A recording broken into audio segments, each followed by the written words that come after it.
Okay, so it's been how long now? Is it, how long has it been? Shiz. It's been 7 months since the last episode of the podcast. Okay, so it looks like I got a lot of explaining to do. So, where shall we start? Hmm.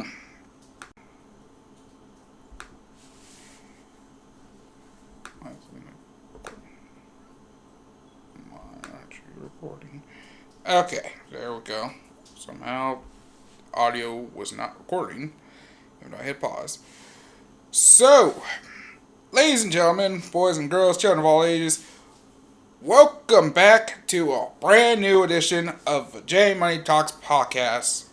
We're finally back after practically 7 months, almost 8, and I apologize for being that late for that long. I did not mean to be honest. Let's just say things happened. A lot of things happened, and things pretty much took place. One of them, among them, I pretty much, as you can see here, we're in a whole new location.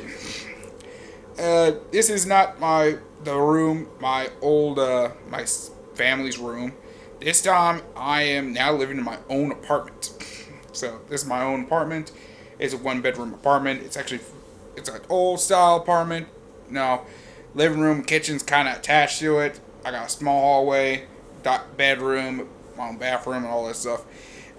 If you guys want to see what it's like, on my YouTube channel, I did a apartment tour video. So if you guys want to know what's going on there, go watch that video right there. So to see. So we got a lot to talk about and a lot to cover. And where should we start? I guess first of all, why I've been gone for so long. Well, first of all, during my time away from the podcast, one of the first things was I pretty much had in April, my my late grandfather, pretty much had inheritance from my late grandfather, and basically my grandfather's house got sold, and estate stuff was taking a while, and finally they got that taken care of, and I was able to get pretty much my portion of it. Basically, for family members, I got a portion, my sister got a portion, my dad got a portion, and a few more family members got a portion of each. Got a portion of the estate. The issue was some stuff with the IRS involving taxes and a few other things. But that got taken care of, and basically during that time frame I was gone, I was basically focusing a lot of time into paying off bills, for one. Number two, buying a brand new laptop, upgraded to a whole new laptop, which I got here, which is actually a Windows laptop, and it's this cost me over $3,000, and which cost me over $3,000. Pretty much had some fun. We're not gonna acknowledge what type of fun it is.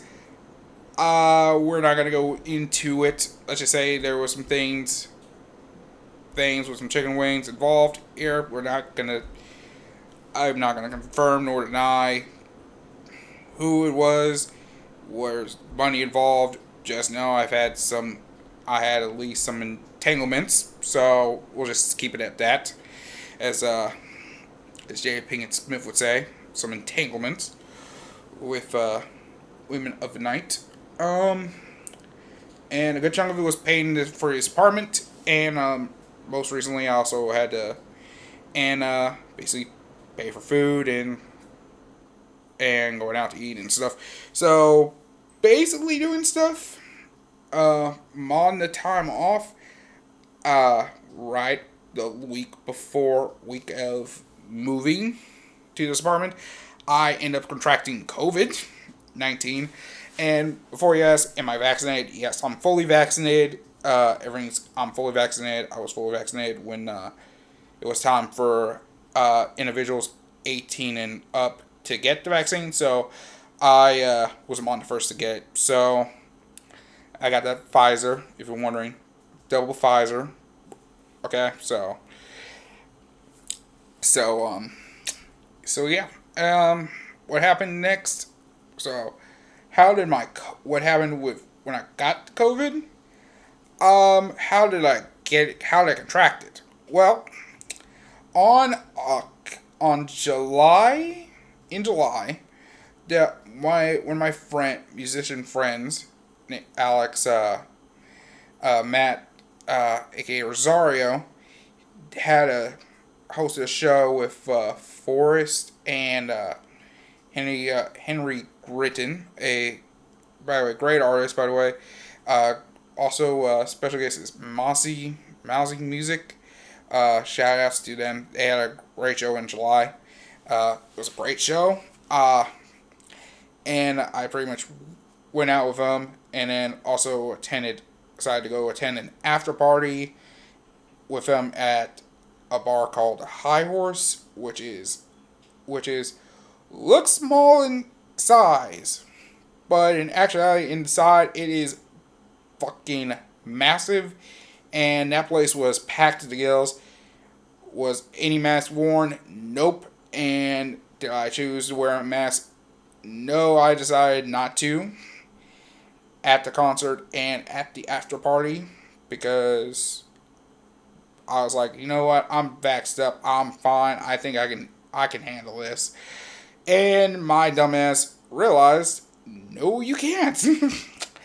I learned a very valuable lesson at that moment. So, yeah, during the week of well, how did I know I got it? Well, 2-3 days after the concert, some of my friends were pretty much tweeted out that they were positive, and I was on them. I was like kind of close contact with them, so I knew there could be a chance I could get it, and I kind of was starting to feel a little run down. I was feeling a little wheezy. I was starting to feel a little something going on, so I was like, you know what, let me go get this checked out real quick. So, how did I find out? Well, it was actually the day I actually signed the lease to the apartment. Like, the day I pretty much signed the lease to the apartment, right after I signed the lease, I pretty much told my dad, like, hey, I'm going to go to an immediate care center, get a COVID test real quick, and see if I got COVID or not. Because since my friends got it, I want to check if I got it too. I need to check if I got it or not. So, went to the immediate care center, took an hour or so, got the tests, and basically my thoughts were confirmed. I came down with COVID. So I tested positive for COVID. They ended up scheduling me an appointment, do some treatment, and do a treatment for tomorrow, for next day, which was Friday, which was actually the start of me moving pretty much a big bulk of furniture, like the couch, the dining table, TV, and like the desk, and like all of the big things. A lot of them you can see on the apartment tour video.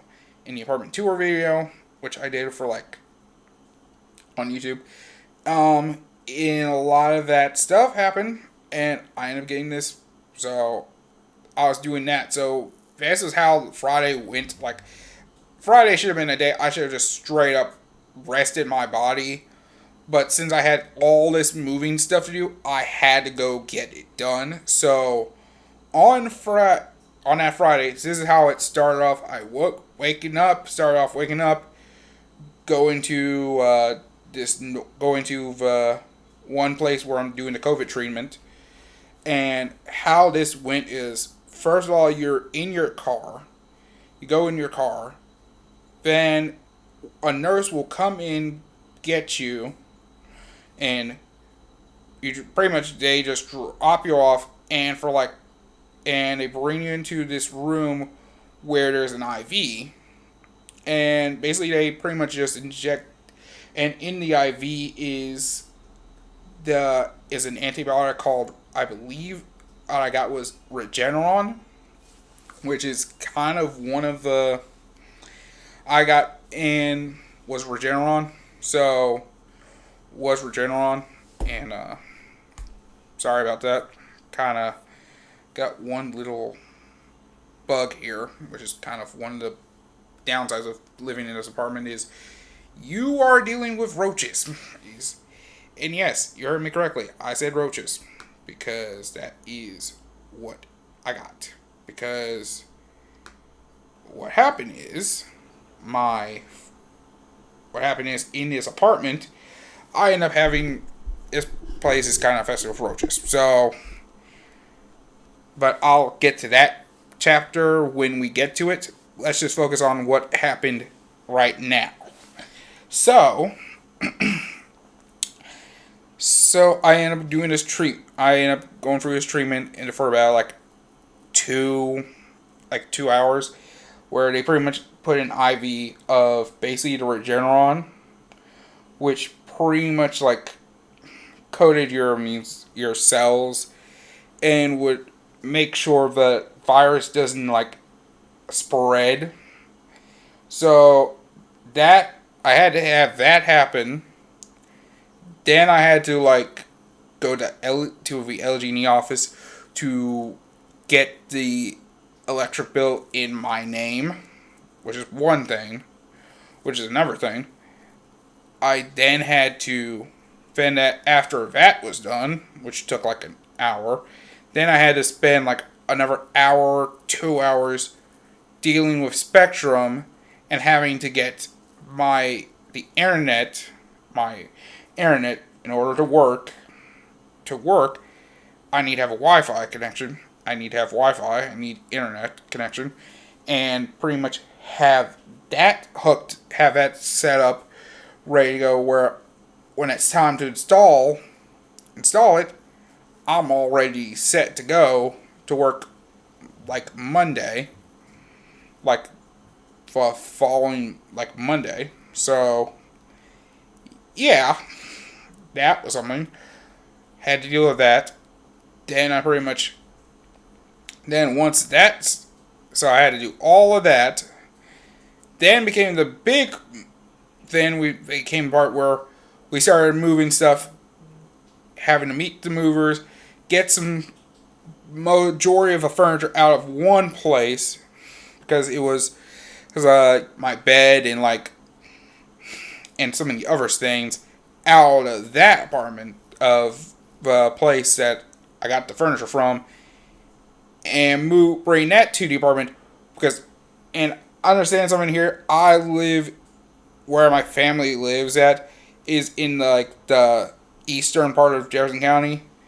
Where I live at is pretty much close to downtown, so I live all the way across town. So it's like 15-20 minutes, and that moving process took like a good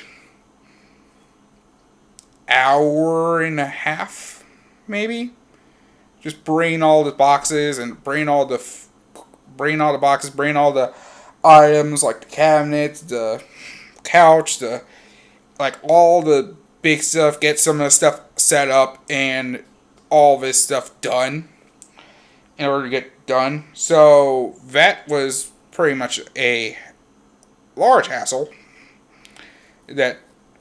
And by the time I was done, was able to and actually get food, and actually we did this without having much food in our system. Me and my dad's system it was like 9 o'clock to where we were able to just say, all right, we're done. It's done. We can go.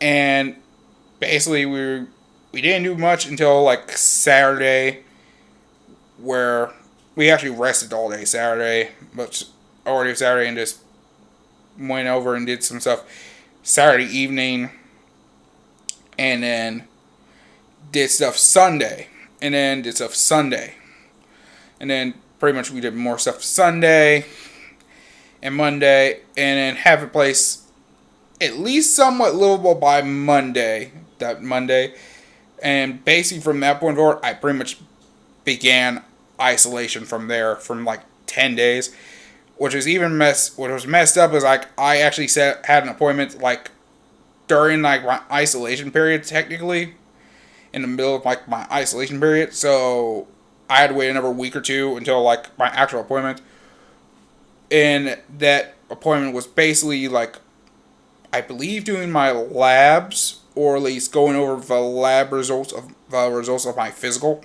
So that was basically the craziest the thing about that whole process was pretty much dealing with that. So what are the good things and bad things about living in the apartment?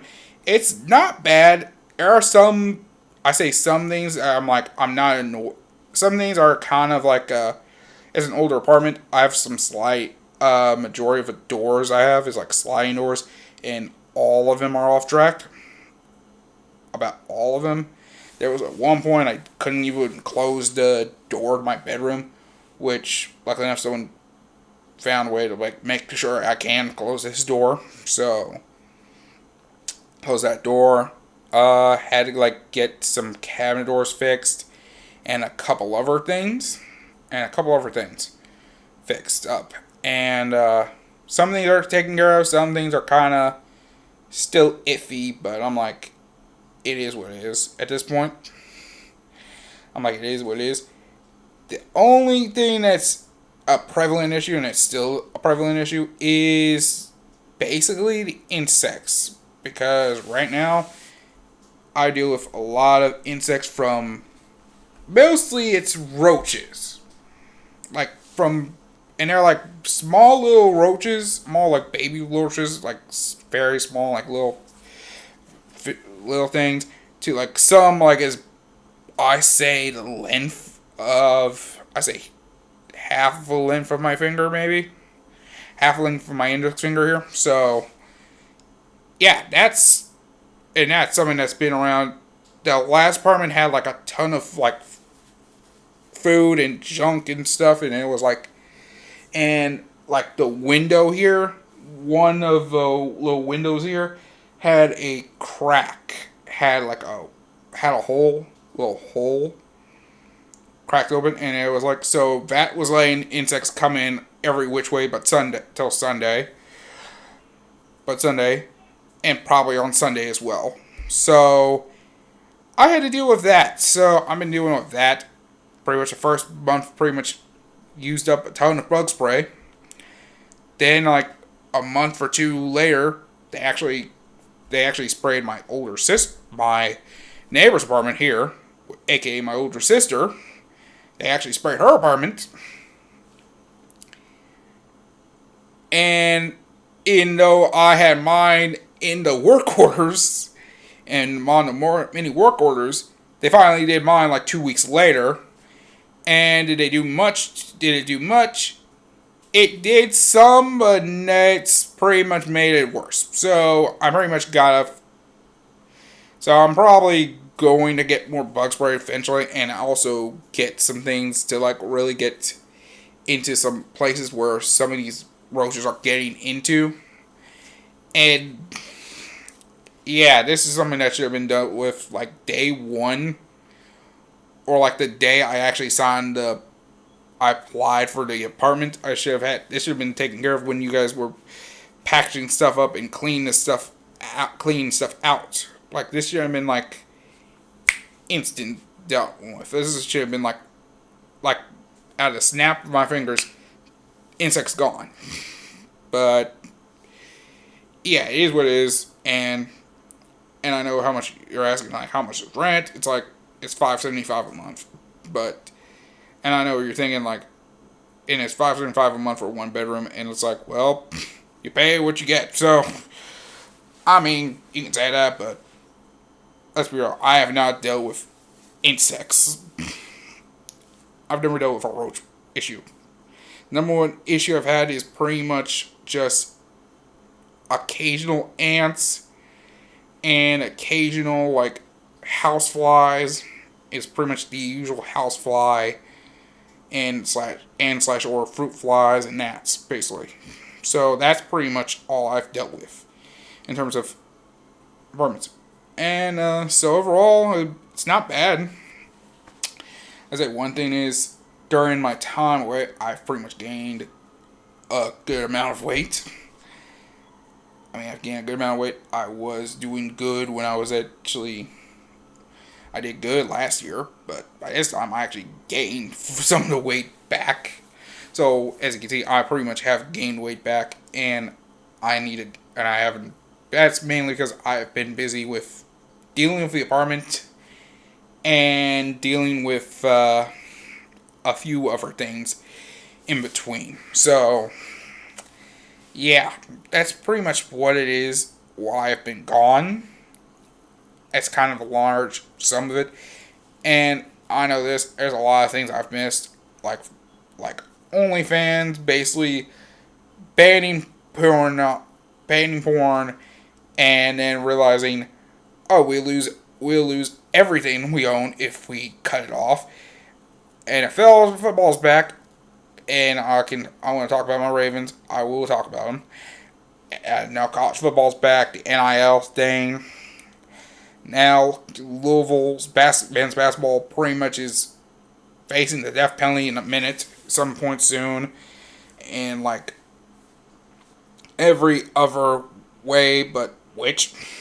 And yeah, there's a ton I know I've missed, and I apologize. Because honestly, I wish I did them sooner. Some things I kind of want to do like my own videos on it. So, I guess, let me just go quick on some of the things, like the OnlyFans. Let's start with the OnlyFans thing. OnlyFans. What they were trying to do, like, personally, to me, and here, my thing is this, like, if you do anything involving sex work, I don't chastise anybody who does sex work at all. I have been a customer of many sex workers, so I will say that I don't care what you do out in the streets. The streets is your domain, and OnlyFans is your world. That is your domain. I'm not gonna touch it. I mean, a while back, I did touch it, and realized in the first week or two after I got my hair, I used a good chunk of money on OnlyFans girls. So, and I realized, yeah, that's not good. Not good, because I probably spent, like, I say about $1,000. Yeah, I had a problem. Yeah, let's just say this. I had a problem, and I pretty much stopped. Let's just say this. I stopped as soon as possible. As soon as I realized I am a grand less than, I am now down the grand. Okay, I need to stop. And it's not just that. It's also like mobile app microtransactions. So that too was an issue. So, and that's something I am still working on solving. But that's still yet. We're working on it. Trust me, I am working on it. So that is something. And anyways, that is, but to me, I'm just like, my thought process was like, really? Of all the things you're going to do, you're going to ban the thing that made you popular in the pandemic, the thing that pretty much made you relevant was pornography, was sexually explicit content, okay? And you are choosing to ban that shit. Like, do you not realize 95% of your subscriber base, 95% of the media consumption, and 95% of your income is coming from horny ass niggas, okay? And you choosing, let's ban the horniness way, that's stupid. Use your common sense. Like, okay, and seriously, like, OnlyFans was not thinking about it. So if you don't know, so in case no one knows, if you lived on a rock like me, basically, OnlyFans chose to ban pornography, sexually explicit content. Basically, they were trying to create like an only. Basically, they're trying to make OnlyFans like TV. They're trying to make more family friendly. Try to be like a YouTube, a new YouTube, or a new like a more family safe Patreon. And the thing was during this pandemic was the thing about the pandemic was it OnlyFans pretty much gave sex workers much more of a platform of being able to allow people to create and also sell pornography and like sexually explicit content. And the thing was, and my thing is like, because it was kind of like, to me, the thing about this was like, it's kind of like how the NFL is handling taunting, and it's like, what is that supposed to do? What is that going to do? Yeah, and I was like, there was a point in time they were playing on banning nudity because I think they were going to try to do something with mobile apps. I think someone with Apple and like Android, like they were looking on getting a dose of that sweet app mobile ad money, which even then you're still not a lot of people was going into is using OnlyFans for cooking. They were going to use OnlyFans for like cooking, fitness, and like comedy and other stuff and music and other stuff. I'm like, we can do all that with YouTube. You don't need to do that stuff we don't need to use your shit. No one's going on there for cooking unless them bitches are naked. So whatever my thoughts are on this, what do I think about that whole thing? My personal thing was like they were doing something that was I feel like was dumb, mostly because they're banging partners. It was kind of like how Pornhub pretty much had to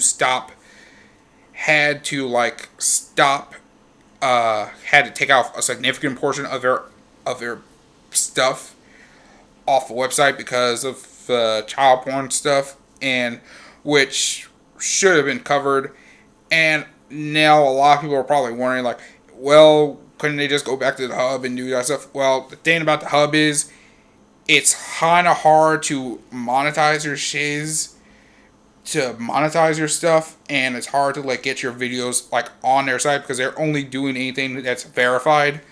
So, and if you want to be popular, your videos to be popular or any content on the hub popular, you pretty much gotta do is you either gotta take a dick the size of pretty much my forearm, or you're taking a gang of dicks. So it is one of two options. Is either you're taking a giant dick or a gang of dicks. So it's pretty much that's kind of what it is. I mean, some things are a niche thing. Other things is kind of niche thing. So you could do some things that makes it where you could be popular, but that's not a niche thing. But if it's really something that you want, the thing that's gonna be popping is pretty much some big ass chick gets dicked down by. It's going to be one of those videos, not saying like involving nothing like that. So yeah, that was the thing there. But things it spawned was pretty much there are now some alternative sites that have come up that is starting to work on it that are doing now to in case, because what happened was OnlyFans was going to stop doing this on October 1st. Actually, I believe after October 1st, I believe they were going to stop. The ban was going to be in effect. Then I think 2 weeks later, OnlyFans realized, oh, we make a lot of money from this. Let's not ban. We're not gonna ban this now. We're just, and wait, no, I think they're. Do I think they were still gonna ban it? They said they were gonna suspend the ban indefinitely. So I feel like what's gonna happen is, right now, OnlyFans rescinded this ban. Probably gonna wait. I say it's either gonna happen one of two ways. Either one, they're just gonna wait like 6 months. They'll wait either 6 months and run it back in 2022, or they'll just do it like right as the new year begins. Like, it's going to be something where they're just going to immediately just say, okay, we're banning it now.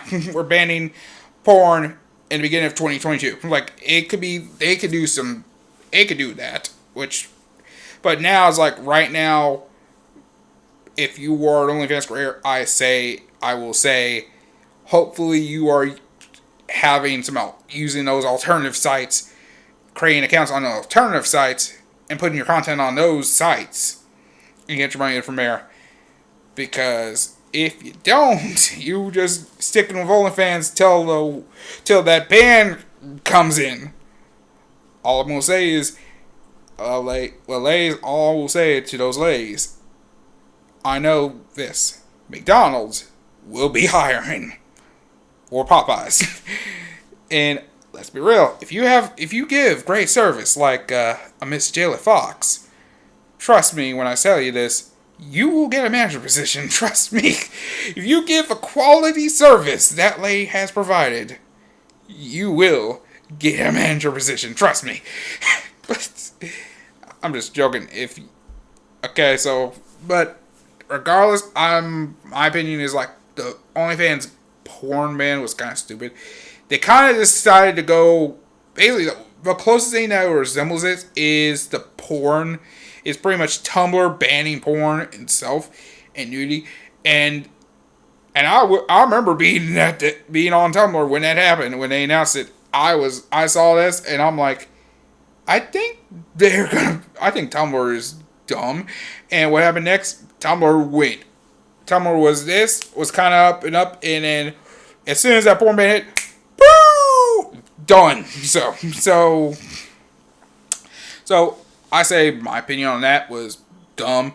Thing is, I feel like now they're kind of like, I think they're kind of still trying to go family friendly, but it's like, bruh, you are known as pretty much a porn site. Just accept it. Anyways, let's move on to another popular thing was, I say, the Twitch leaks. That is something I want to talk about, is the Twitch leaks. And what are my thoughts on that? Personally, to me, like, last time I've used Twitch really was like streamed on Twitch was like 2018, I believe. 2018. And that was when I was doing streaming video games and such. And I was streaming Smash Bros. Content and such. So, what are my thoughts about the Twitch leaks and like the stuff that transpires in finances and stuff? To me, it's interesting now knowing that some of these big streamers are kind of just as broke as me. It's good that I know some of them are kind of broke as me. Do I think they're popular? Yes. Is it a hassle? Do I think they should make should their money? Do I feel like they should make time money? It's, to me, the main thing is like, one of the things about Twitch is they make a good chunk of money from subs, the bits, a lot of this shit is pretty much Amazon, parent company of Twitch. Amazon is getting a cut. Basically, every sub you get, a sub is $5. Tier 1 sub is like $5. I don't know how much Jeff Bezos takes out of that cut, but every sub is like free. It's probably 5. I say Amazon takes like $3 out of that. You get $2. And like, by the way, bits, that's a virtual currency that you buy from Amazon. Basically, it's bought from Twitch, also known as Amazon. So whatever bits you get, like if it's 500 bits, which is basically $5 technically, like Amazon's getting a cut too. 500 bits is like, I think $5, $6. Like Amazon's getting more of a cut from those bits than you are. So it's like, cause I remember buying like, I bought like 1,000, 2,000, 3,000 bits. And that was like, and they were for one streamer. Because I wanted to at least support one streamer. And that cost me like $30. It cost me $30. It would have been better if I just donated like I feel like for $30, I don't know if Amazon gets a cut of the donations. I feel like I think that part is going strictly going towards the stream. I think that is directly to the streamer. I think the donations directly to the streamer, but the majority of the time, if people are donating in bits, it's Amazon gets a cut, and every sub, and also the Twitch Prime subs, those Amazon's getting a cut of that. Getting a cut of it. Is getting a cut. It's not from you. That is Amazon getting a cut from that. And one of the things is right now is a lot of people in like younger generations, a lot of the top 10 jobs is now pretty much want to be a streamer and / or a YouTuber, vlogger, content creator. Like that's I'm on that group, like those 4 things. A lot of people want to do that. And right now, it is, and that's one of the things is the way we live in a lot of the things on YouTube is like the monetization of content, of your content goes through some loops. Like a lot of things, like I think for like Twitch partner and affiliates, you have to stream, you're pretty much gotta stream like 8 hours daily. You pretty much have to stream like daily, 4 hours a day, many days. You gotta have to do a schedule, like 3 streams a week, 4 hours long or something. Like you gotta do that.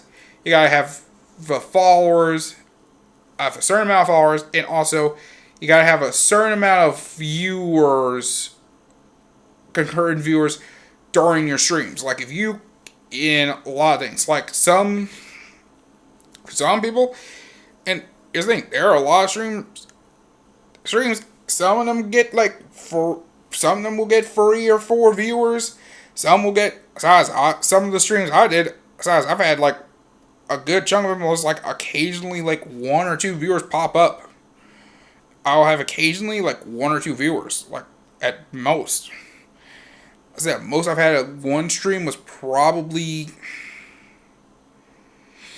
I say 10 at one stream, one good day streaming, like it's 10, like and that's the thing, like especially if you're doing like say content, it's like, and the thing is about YouTube is like trying to be monetizable in 2021 is kind of tough because you have to get 1,000 subscribers. You also have to have a certain amount of watch time. Like people gotta watch a certain amount of content, to count watch time, and you also have to have no community guideline strikes, like no strikes on your record, and and those are some steep slopes. And that's the thing, like it's vlogging. You have to do, if you're gonna vlog, the stuff you gotta do has to be something interesting in order for it to get likes and clicks. like right now, TikTok's like the easier avenue I've seen is like you can do like some dances and stuff for 30 seconds and then click it. Like now it's right now they're actually right now YouTube is starting to do more of like the short content, trying to get into that TikTok life, and that's something that's going on now, and that's a process. So I don't know what's to me like the whole Twitch thing is like it's crazy. Someone leaked that stuff, but it's also like one of the things I noticed is like somehow they found out like there's certain streamers that get special treatments than others, which I knew that is something true because I feel like if Pokimane said like the word simp or like the word simp, which is a dumb word, or incel or whatever, one of those like certain words, trigger words, I'm certain she would get a slap on the wrist. But if someone like me said that word simp, I'm already banned in seconds. Plus, I feel like Twitch is kind of just was starting to get to a point where it's down bad because I remember seeing like there have been some things like they've had like they banned like one streamer indefinitely because what happened is like there was like one streamer who had a child on. She was like getting like DoorDash or Uber Eats or something, and like her kid was on the stream for like 2 seconds, and they banned her indefinitely for that because, well, any child under the age of 13 can't be left unsupervised or something. But it's like, well, she's going to get fucking food. Like, why are you banning her for getting food, for doing something like getting food? Okay, granted, she should have just like put the stream like had that "we'll be right back" screen overlay or something like that. Maybe that should have been something. But it was like for 2 seconds. Like, come on. Yet in the same in one stream, you got a streamer, some female streamer, and this is a female streamer, pretty much showed her ass and pussy lips on camera in 4K. Like she got like literally. I don't think even anything happened. I mean, if you think about all the shit Alinea has done, like throwing her cat, she had her cat lick her box on camera. She exposed a nipple on a stream once. Like, she has multiple offenses where she could be banned instantly. She should be insta-banned. I mean, besides, Twitch has, like, these hot tub streamers. Twitch has these hot tub streamers. They have a couple of, like, ASMR type chicks on there. And it's, like, have these ASMR type streams. And some of them are practically just almost damn near butt-ass naked. And I'm like, is Twitch trying to be... Because I remember when I was on Twitch, it was a place for gaming. Now it's like their direction is, let's just make this the free glorified version of like Cam Soda, basically. That one campsite. Like Chatterbait or Sharkbait or whatever the fuck. It's pretty much the glorified version of that. I don't know why it's becoming that. It started turning that way, but at some point in time, it's like someone has to get... Someone that needs to stop. So eventually, it's like someone was playing on like... I don't know the reason why that the individual decided to leak some of this financial information and all this stuff. It was either it's a unknown employee or some pissed off streamer that got banned for something super light that makes no sense. And it's like, listen, if someone does some fuck shit, if someone does some shit and they don't get banned for it, why should I get banned for something that was similar? Like, you pretty much set the precedent for this guy. It's like punishment for V. It's punishment for V, but not for me. Like, it's some bullshit. It is, so I'm like, some of the stuff with Twitch, I know this, Twitch has to do a ton of things to fix themselves and I'm hoping like eventually Twitch gets their shit together. Okay, so let's get in. I guess let's go into sports because we've been doing this for 5 minutes, and let's get into this quick. So NFL. So let's go ahead. Let's start with NFL. So first of all, the Baltimore Ravens right now. NFL started since been going on for the past 2 months now. Right now, my Baltimore Ravens are right now 5-1. And at the time of this recording, it is Saturday, October 23rd, 2021. Right now, the Ravens are now currently 5-1. A result which I say for a lot of fans would be surprising. A lot of cases surprising, a lot of cases shocking, considering what happened like the week leading up to the season. We pretty much lost J.K. Dobbins in the preseason finale. A few days later, lose Justice Hill, our first string, who was going to get more time as a backup to Gus Edwards. And then Gus Edwards gets a torn ACL. It's like 2 torn ACLs and a torn Achilles. And then you have Marcus Peters, one of our secondary members, gets injured, gets torn ACL, out for the season. Like, and those 2 injuries, the Gus Edwards, Marcus Peters injuries, happened in the back-to-back plays in their same practice. And I'm like, and you saw on my Twitter, I'm pretty much just like,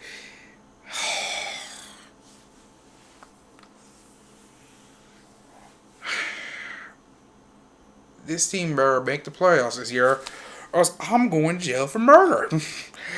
For probably murder, because I was probably going to I was going to fly to Baltimore, go to the Ravens practice facility, and pretty much murder every single person in the conditioning staff, because I'm like, how in the fuck do you let this shit happen? Like, what are you doing in your practices? Like, listen, I don't know what y'all do in your practices, but look, at this point, everything needs to be just half speed. Like, no full speed full clip. No, we need everyone half speed. We're walking through. We're doing the plays while walking. We're just gonna, don't work it out. Just figure out what you should do. What you should do. Okay, because damn it, this shit was getting scary. So first game of the season happens. So we have first game of the season against the Raiders, and in their home opener first, and in Vegas. I wanted to attend that game. Then I looked at the prices for tickets and probably how much it was going to be in total for a trip. And I just said, you know what? I'm good. Yeah, I said, you know what?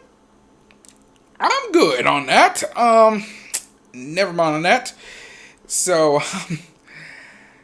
that game ends and that game goes overtime and we lose that one over a couple fumbles.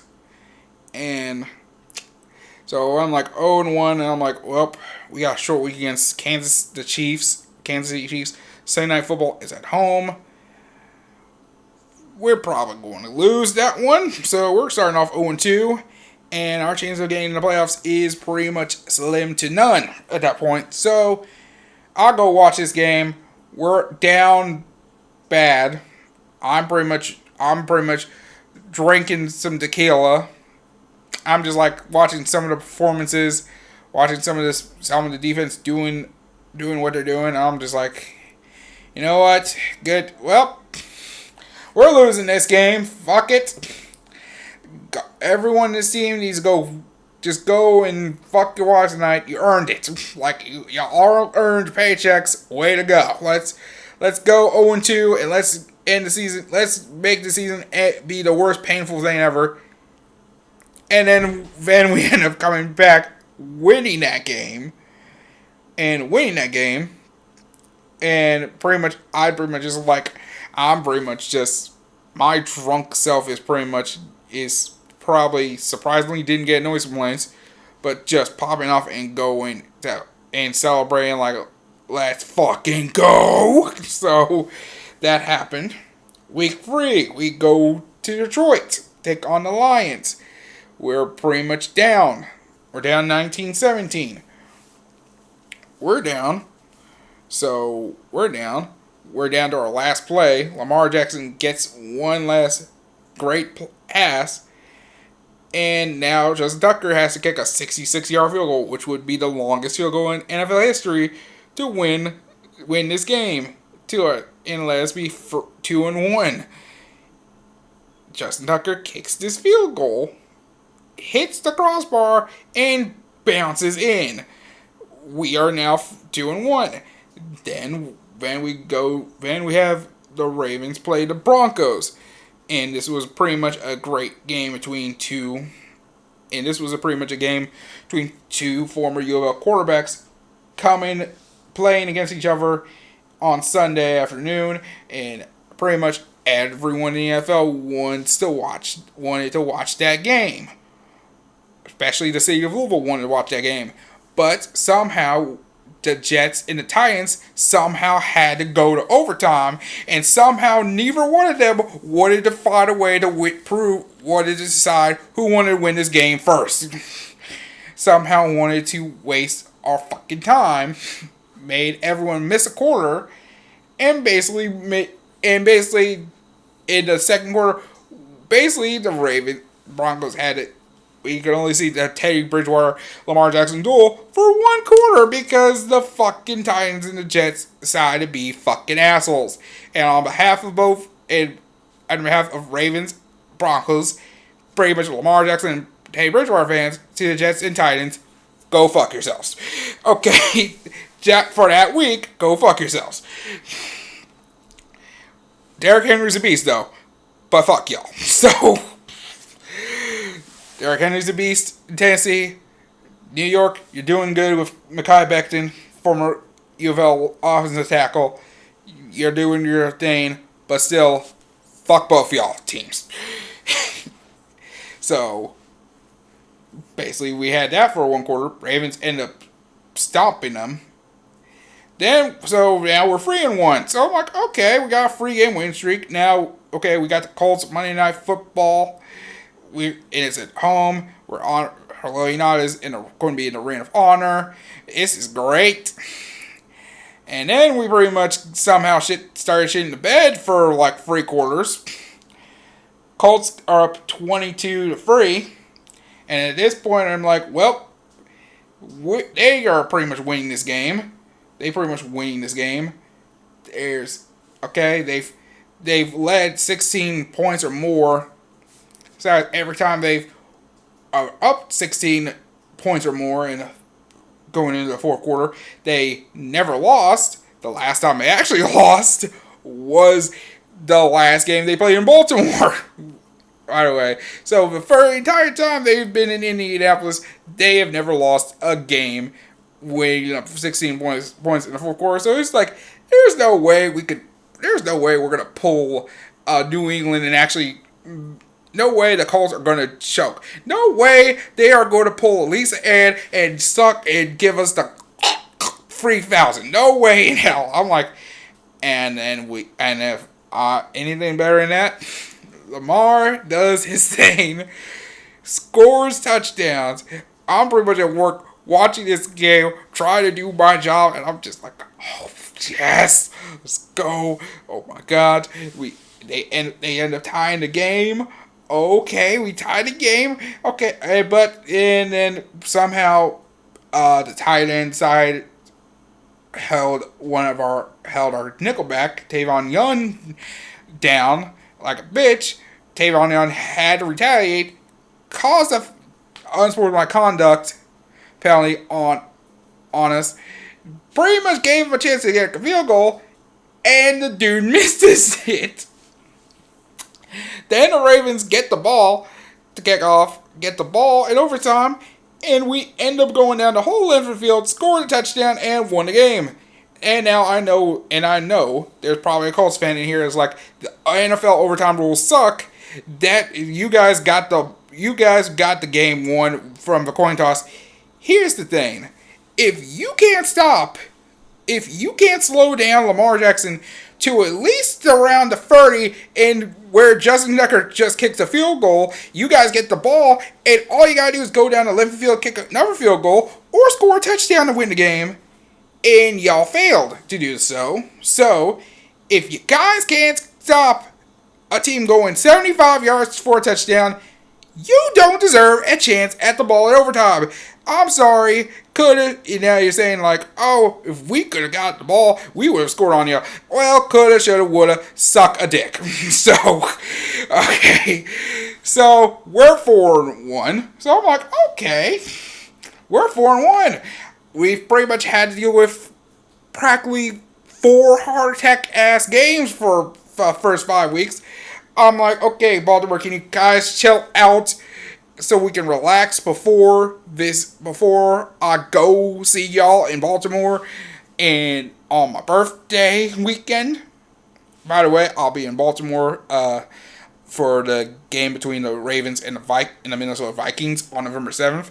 So if you're a fan of the podcast, please, if you're going to the game, say hi. Just say hi. I'll be with my family at that weekend. So if you're in Baltimore, give me and the family a nice warm reception, please, if you can. So I'm like, can the Ravens give us one? So I'm thinking, okay, we're probably going to be in another heart attack against the Chargers. And I'm like, well, the Chargers just beat the Browns in a shootout, and they've been hot this entire season. They're 4-1. We're 4-1. This is the best team in the AFC West. Surprisingly, I thought the Chiefs were, but somehow the Chiefs started falling off. And now we're going against the Chargers. All right, let's see how this goes. I'm thinking this is about to be the game of the year type of thing. This is how they hyped it up. Like, this is the game of the week. This is the game of the fucking year here. Let's go. And the Ravens came in and did their work and beat their ass. Basically, just pretty much brought LA over, bend them over, and fucked them raw. No condoms and no lube, no saliva, and fucked the shit out of them. And that was surprisingly a W. And that was a good W. And it was light, and by the end of it, the quarterback that took the knee was our backup instead of Lamar. So, yeah, that was good. So now, here we are now to this week. Basically, Ravens are 5-1. They are the leaders of the AFC North and currently have the best record in the AFC. And now we're playing divisional football. We're finally getting AFC North football, the first division game of the year, and it's against, surprisingly, a pretty good Cincinnati Bengals team. So, what are my thoughts on the Bengals? If you ask me what my thoughts on the Bengals were, I was going to say pretty much dead last. I was pretty much going to say they were going to be dead last. I feel like they probably would have split a game split their series against the Steelers and get curb stomped and swept by the Browns and the Bengals, the Browns and the Ravens. So, in my opinion, because I was like, and this is my thoughts are after the draft, because if you don't know what happened, the Bengals had pretty much a prime offensive tackle, perfect for their offensive line that needed help, and instead of drafting him, they decided to draft Jamar Chase, who was pretty much the former wide receiver of their quarterback, Joe Burrow, who, I don't know, season was cut short due to a torn ACL because your offensive line was ass. And instead of helping him, you decided to get another weapon for him. And I'm like, why? So going into that season, I'm like, yes, Joe Burrow's going to run for his life this season. So, but surprisingly, in these 5 games so far, 6 games, pardon. But after these 6 games, the Bengals have pretty much actually played like a complete team. They are actually winning these football games. They're winning football games. They beat they beat the Vikings off a last second field goal. They lost to the Bears. They beat the Jaguars by coming back on them and scoring like 24 straight points on them. They end up smoking the Lions. They end up curb stomping the Steelers, which could be that one game. And they did it in Heinz Field, so... And they did it at Heinz Field. They did it in Pittsburgh, so... And I'm like... And that offensive line looked good. And actually, the offensive line actually was good. Like, they actually have an actual good offensive line, which was surprising. But actually, what happened is somehow I thought Mike Brown was cheap, but I realized I need to invest in an offensive line. So, is Mike Brown learning is Mike Brown actually learning as a GM, or is this a bit of luck? So I don't know.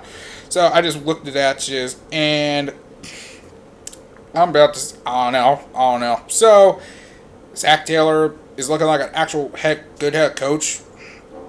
Surprisingly, the offense is amazing. Is doing good. Like, defense is like, I'm on top 10 all around. They are playing actually like the best. This is like the best Cincinnati has been for a while now. Last time they were this good was pretty much back in 2011 to 20 during that stretch in 2011 to 2015, where they can win division. They can win a couple division titles. They are in a contention of being a playoff team, but they have always fell short in the playoff season. So I don't know if it's like, I don't know how I feel about it. It's like right now, a broke clock is right twice a year, twice a day. So, I don't know. I mean, to me, I'm like, I'm hoping this is real. But for this one, the Bengals are probably a good playoff team. Now the question is, can they actually win a playoff game? I feel like Burrow is pretty much proving he's a leader and is proven like, hey, I'm the face of this rebuild. We are going to win a playoff game. We're finally ending this fucking drought. Finally. Like, we've dealt with this bullshit for 30 years. I lived in Ohio. I grew up in this bullshit. We're not going through this no more. We ending this bitch today. We ending that drought for good. So, I mean, hey, I'm hoping, me, personally, do I want the Bengals to be good? Personally? Yeah. Because let's be real, it's time I stopped looking at the Bengals like a recurring punchline, and I feel like a lot of teams in the AFC North want the Bengals to not be a recurring punchline. Same thing with the Browns, like they were pretty much a constant punchline. Like, we pretty much, it's time we stopped treating the Browns and the Bengals like pretty much the bottom bitches. Like, who's getting their shit rammed through? Who wants to get their shit rammed the fuck through this season? Is it you, City, or Cleveland? Which one of you wants to gets their shit run through? And some years it's Cincinnati, some years it's Cleveland. So, and now it's this year. It's like somehow the Steelers said, you know what, my turn. Hopefully the Ravens don't get in that situation. Hopefully. If that happens, I swear to you, I am not dealing with you. I'm not going to be all. You will not hear from me on social media ever, because I will not deal with the disrespect. I will not handle it. I had to deal with this shit in middle school and parts of high school.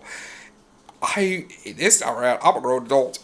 You try to say that bullshit, come with me with that bullshit, I am going to, it's on site. I will fuck your shit up. I don't care.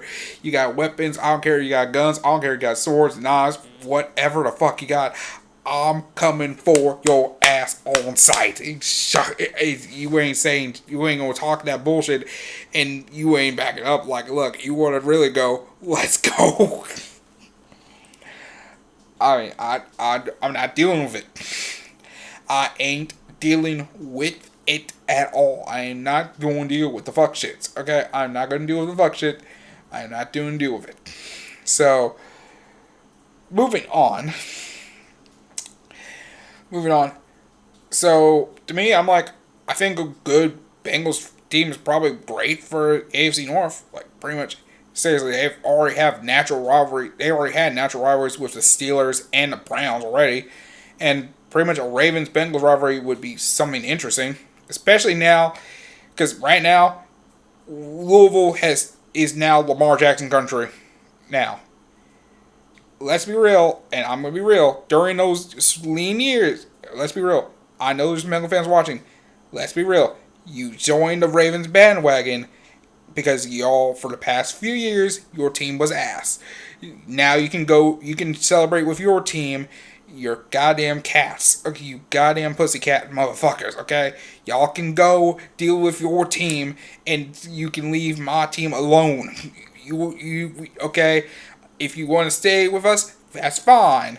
But until then, when it comes to your team versus my team, if you were rocking a Bengals jersey in 2018, don't come in rocking a Lamar Jackson jersey, Ravens jersey in 2021, motherfucker. You rode with the Bengals beforehand. Stick with your Bengals, okay? Stay with your team.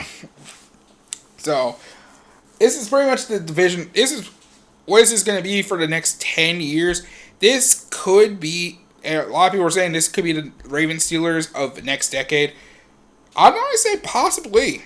It could possibly be that thing because this is finally the Bengals finally have rebuilt and is redesigned, rebuilt, and now let's see if they can reclaim the AFC North and reclaim their spot among the AFC's best now, and take the spot of take their position as the new powerhouse in the AFC.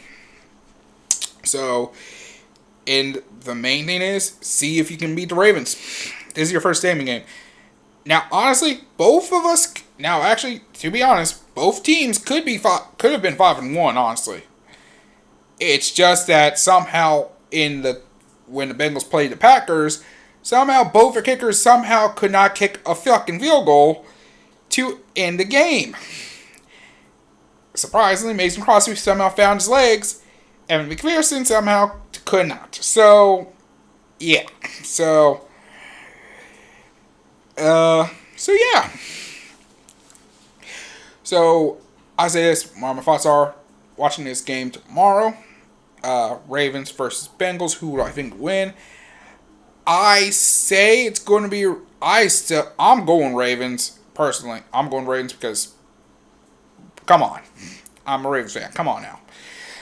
I gotta stick with my Ravens. I'm sticking with Lamar Jackson in this one.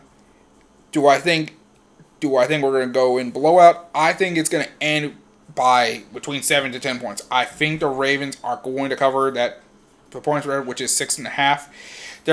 It's going to be end with them winning either a touchdown or 10 points. Between a 7 to 10 point spread. That's my personal opinion about it. So that's pretty much me.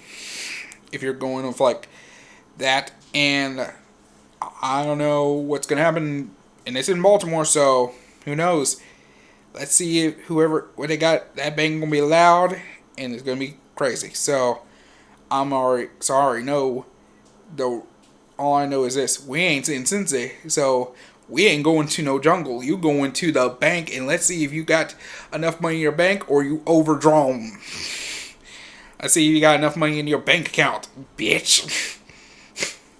So until then, so yeah. So, next, we got to go, let's move on from NFL football to now, let's go into, that's enough about my Ravens. One of my thoughts on the rest of the NFL. Cardinals, being 6-0, that's a surprise, that was kind of a shock. Buccaneers still doing their thing. Kind of doing their thing. They kind of lost. Should have been blowing the Eagles the fuck out. Cowboys are good 5-1. They probably are. They're in pace to win 12 games, be 12-5. They're in pace to be 12-5. I think 12-5, maybe 13-4. So they're in pace to win it, to win the East. They're pretty much winning the NFC East. They're winning the NFC East. And ignore Packers, of course, lean away. And pretty much, actually, we got to talk about Aaron Rodgers. Pretty much saying he fucking owns the city of Chicago, which, well, truly you don't, really. Fortunately, the McCaskey family owns that franchise, and sadly, they have ran that franchise around. But in terms of spiritually, basically, you could just say, I fuck the shit, you are my bitch. Because basically, it's like, it's either like, because it's pretty much like Chicago pretty much knows, like, you are, let's be real, Chicago, you are pretty much Aaron Rodgers' bitch. Like, you are. Bears fans, listen, your team, all his career, he has practically bent your team over. It fucked y'all raw. Like, it is a Brazzers. You are taking this man's dick more than at least Ed in a Brazzers film. Okay, you have taken that man shaft for all the way through. Like, if we're gonna be real, this is the Bears, and this is Aaron Rodgers, and he is just going right through there. He is just going through. He is destroyed your sphincter. He is ripping. He is going deep in your guts. He is ripping you, going into your heart, and ripping that shit out. And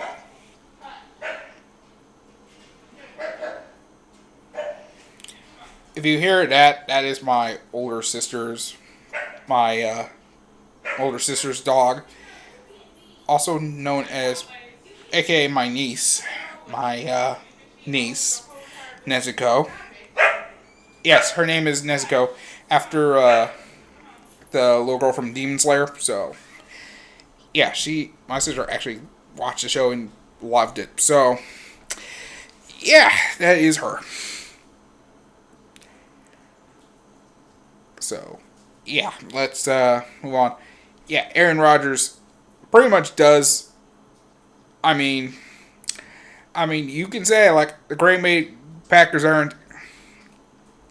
I mean, Green Bay Packers may not be your father, but in recent years, Aaron Rodgers has been your daddy. And basically every single day, you had to throw that ass in a circle for him. Like, you had to work that ass for daddy. Okay?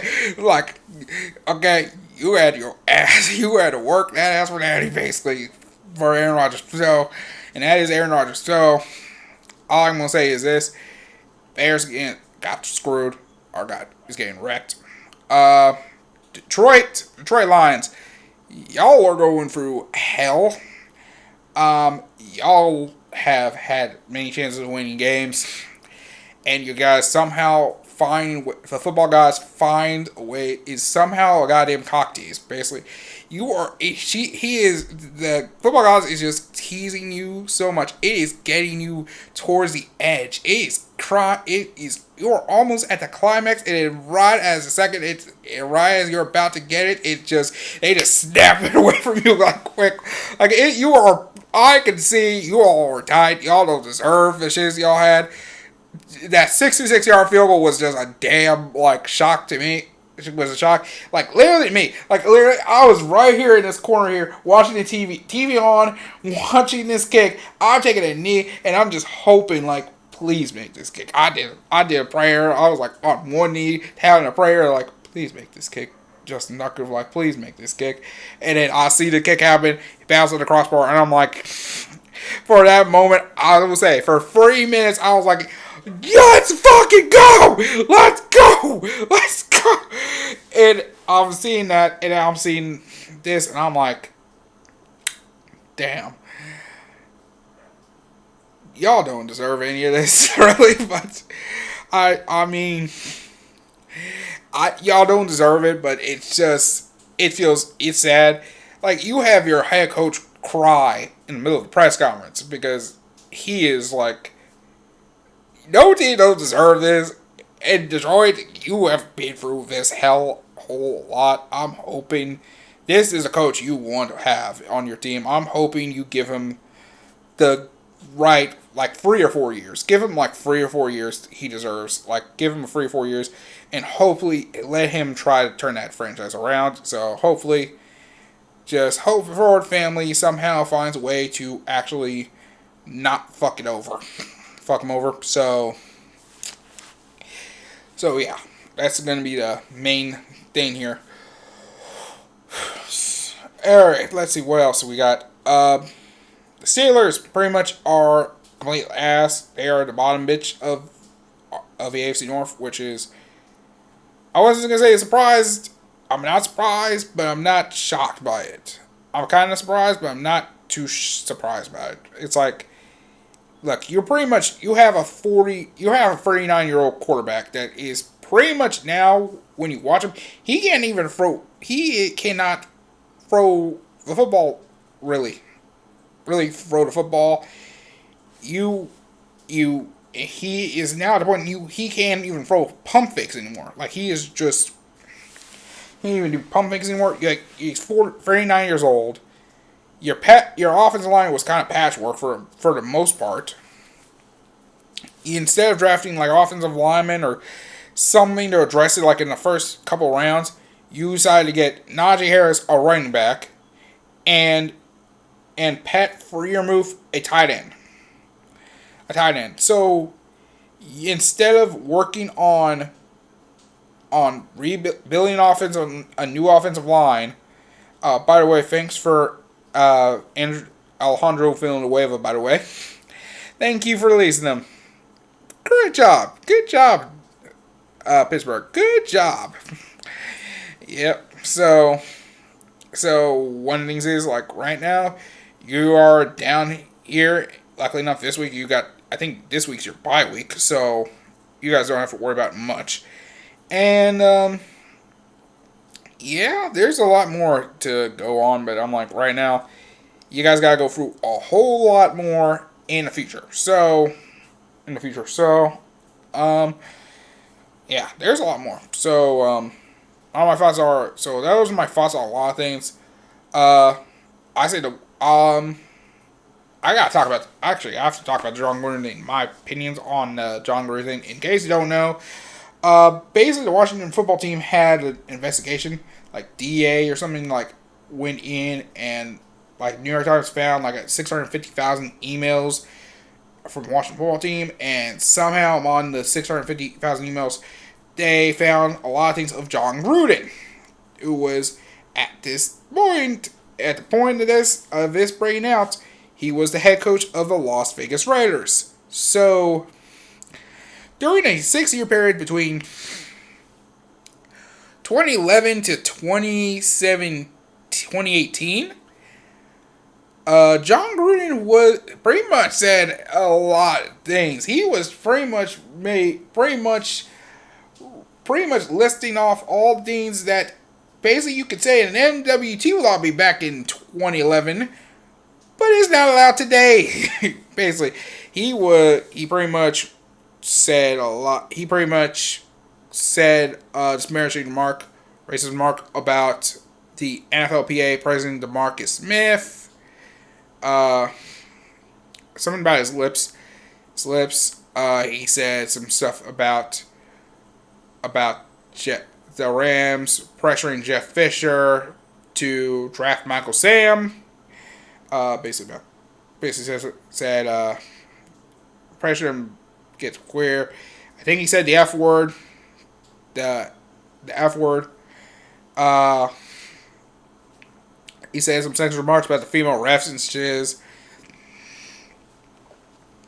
And he was sharing this with the former president of the Washington football team, Bruce Allen, who at the time of those emails, John Gruden was an analyst for ESPN. Was also an analyst for ESPN. His brother, Jay Gruden, was a coach for the Washington Redskins at the time. So, and the thing about these emails is, like, he didn't even use a private email. No. He used this work email that is connected with the NFL. So he pretty much had all of these emails all on that. And the thing is, like, and there was like 650,000 emails, so a lot of things was like with the Washington football team is like, oh, they got a lot of, if they got those emails of with Bruce Allen and John Gruden, I'm wondering what else do they got. I need to see what they have with Bruce Allen. I need to see. There's got to be some emails with Dan Snyder. There has to be some emails. I need to see. I need to know what their emails were. And I was expecting, like, oh, Dan Snyder's going to have this. Is going to be forced to sell this team. He has got to sell that team. He has to resign from day-to-day operation. I'm like, it is, like, the Washington football team may be gone, like, or something like that. And then somehow at the end of it, NFL did their own investigation, and somehow they said, we couldn't find anything. Like, excuse me? Pardon? What do you mean you couldn't find anything else? So you're telling me outside of the John Gruden emails with Bruce Allen, there was not much else other than like maybe one or two, a couple of emails with Bruce Allen and like one lawyer for the league. That's it. Just nothing else. I'm just like, I immediately just said, okay, I call bullshit on that. So, how did Washington handle that? Handle that shit? So, how did the Washington football team handle this situation? Like, okay, 650,000 emails came from us. Pretty much a lot of stuff is probably in those emails that we will see some point eventually. It involved us. We're in it a lot. Like, I wonder what should we do to get some heat off of us. Oh, I know. Let's retire the jersey of one of the best players that ever was drafted on that was ever in your franchise. Sean Taylor. So, if you don't know who Sean Taylor was a well-known cornerback who played a hard-hitting, aggressive style. He was kind of a He was pretty much kind of a headhunter. Back then, it was legal. It was perfectly legal. But that style pretty much made him a well-known household name, and it pretty much made him a famous name. And he was pretty much probably great in his prime. Like, if he was still around in his prime, he would have went down as one of the best corners in the game.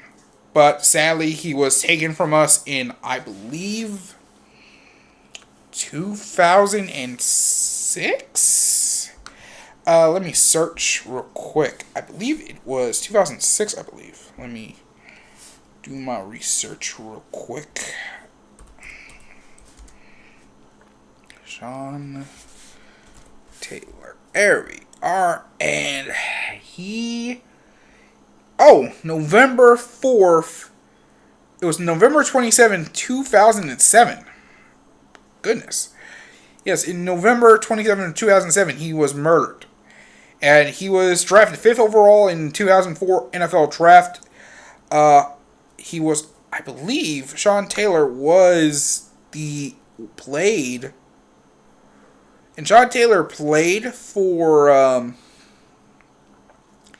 think he was part of the University of Miami. Yes, part of the University of Miami. He was a part of the U's resurgence back in the early to mid 2000s. So, played 4 seasons. 2 seasons, 262 tackles, 12 interceptions, played 55 games. He was a defensive back. And he was a well-known player. And, he was actually a safety, a free safety, actually, for the Washington football team. He was a part of the Miami Hurricanes 2001 BCS national title team. And he was known for being a hard-hitting player for his reputation. Due to some of his, he was known for his ferocious hits. Some of his Washington football team teammates nicknamed him Meese for the expression of half-man, half-beast. He made one Pro Bowl appearance in 2006, and he actually did hit a player hard.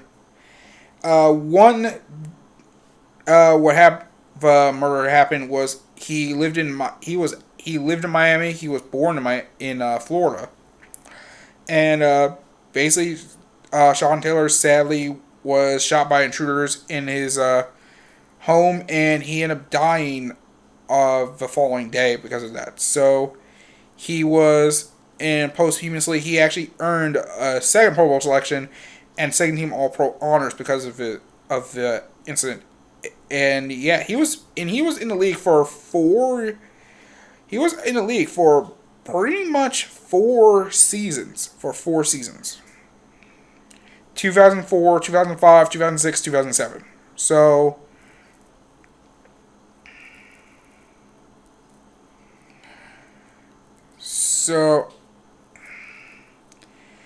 because what happened is he actually, now he did serve, now at one point in time, I believe some things happened where he actually had he had some personal, personal sick, some personal stuff happen.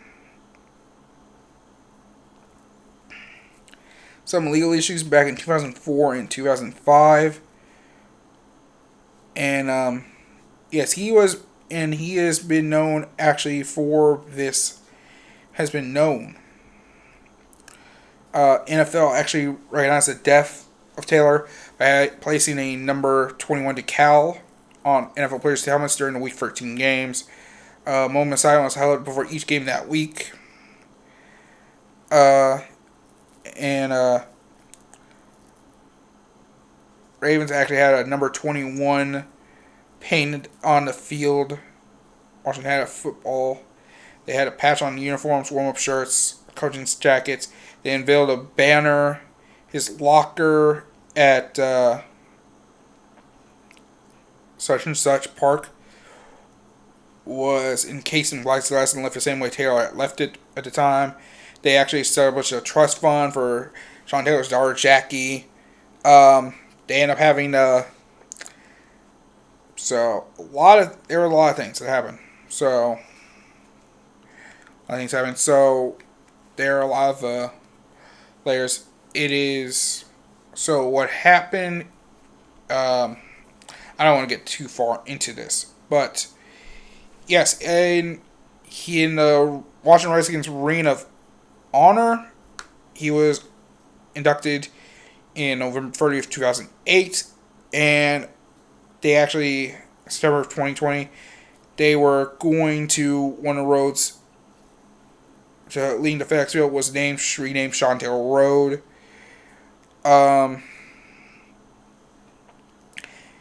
Now, some players switched their jersey numbers to 21.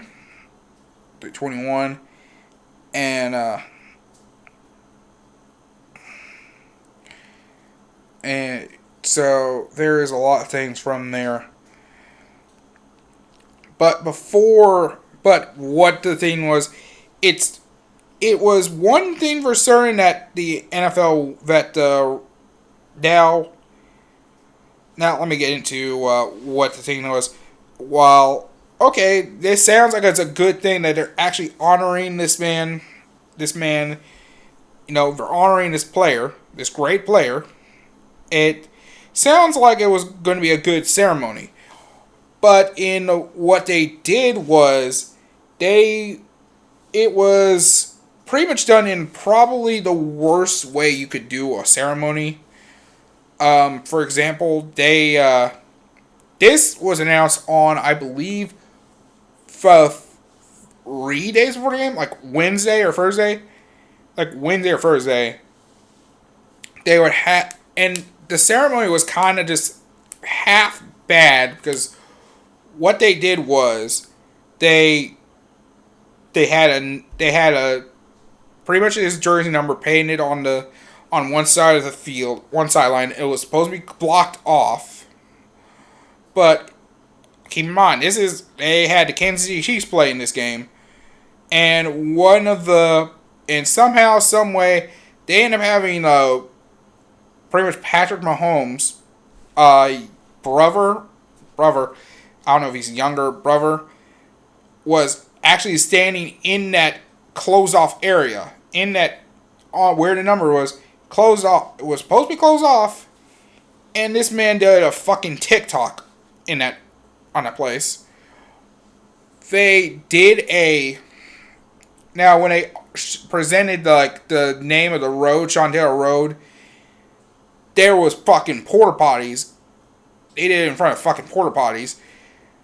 Dan Snyder didn't even the owner, Dan Snyder, and taking a picture with the family, didn't even dress appropriately. He wore a fucking hoodie, like a Washington football team hoodie, because I'm guessing the dude has all of the previous team with a previous name, which we are not going to say because we don't want to disparage anybody here. Pretty much had all those things, so he's like, well, I can't wear this. Let's see, what's the only thing that has Washington football team on here? I got a hoodie. All right, toss it on and just took a photo with the family. I'm like, what the fuck? And they had a ceremony at halftime, and it's didn't even look like a proper ceremony. I think there was supposed to be someone by the name of Joe Gibbs who was supposed to attend the ceremony. Could have attended the ceremony, but he couldn't because I believe he is Joe Gibbs is the owner of Joe Gibbs Racing, so they couldn't have waited till towards the end of the season. If you were going to retire this man's jersey, and do what you were going to retire this man's jersey, why, of all the day, it's one thing you do it days after all these email scandal comes out. You do this ceremony, but you do it in the worst possible way imaginable. It is the worst possible way imaginable. You do it in a worst type of thing. They pretty much just cheaply retired their jersey just to get the heat off of all this shit involving this email stuff and whatever is on those emails. And especially the investigation, because I think there was a part of it, was an DEA investigation, and other things led to the emails becoming a thing, and all this heat coming at you. And I'm just to me, and I know I have family who are racist fans, but let's be real. I'm probably sure a lot of them would agree with me when I say this. Dan Snyder is an asshole, is a piece of shit. Fuck him for doing that shiz. To me, I say, fuck him for doing that shiz. Dude, just sell the fucking team. You are pretty much, you say you're trying to change the culture and all these things, but you still have but all the stench. You could take as many showers. It's right now, it's proven, look, you can do all these, they've done, diversity hires, the president is black, and, some person is, an Asian woman, in, all these diversity hires. You've had, let's be real, Dan Snyder, she didn't want to change the name, what it was, to the football team, because it's a heritage thing. It's not disrespectful. The name is disrespectful. It's not disrespectful, yet it kind of is. So he could have changed this a while. But it only took until FedEx just said, you know what?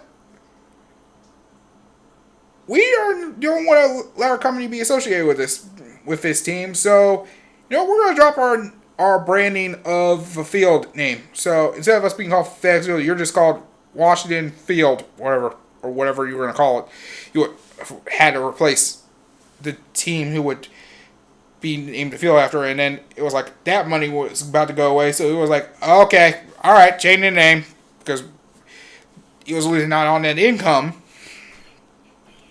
So it's income, you've tried to change the culture, you had to fire a team president, pretty much you've had scandals upon scandals. You had scandals involving cheerleaders, you've had sexual harassment lawsuits, you've done some bullshit with your fans. Seriously, now your stadium is half full, half full.